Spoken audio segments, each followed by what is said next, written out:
ప్రెగ్నెన్సీలో కొంతమంది వాంతులు ఎక్కువగా ఉన్నాయి, లేదు దీనివల్ల నాకు బాగా ఇబ్బంది అవుతుంది అని చెప్పి కొంతమంది స్ట్రెస్ ఫీల్ అవుతూ ఉంటారు. కానీ యాక్చువల్‌గా ప్రెగ్నెన్సీలో ఇలా వాంతులు అవుతుంటే గనక అది మంచి సైనే.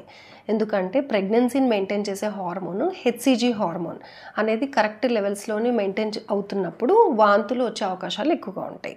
సో, అయితే ఈచ్ ప్రెగ్నెన్సీ ఈజ్ డిఫరెంట్. అయితే ఒకసారి వాంతులు ఫస్ట్ ప్రెగ్నెన్సీలో వచ్చిందని సెకండ్ ప్రెగ్నెన్సీలో కూడా వస్తుందని చెప్పలేం. So, each pregnancy is unique.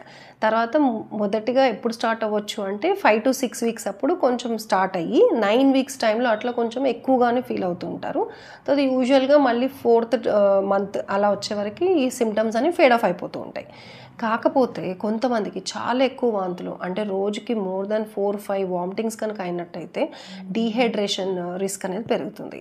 So అప్పుడు మీకు నిలబడితే కళ్ళు తిరగడం కానీ, లేదు డార్క్ కలర్లో యూరిన్ పాస్ అవ్వడము, లేదు బాగా నీరసం అనిపించడము, ఇలాంటి ఎటువంటి సిమ్టమ్స్ ఉన్నా తప్పనిసరిగా మీరు డాక్టర్ని కన్సల్ట్ చేసి దానికి తగినట్టుగా మీరు ట్రీట్మెంట్ తీసుకోవాలి.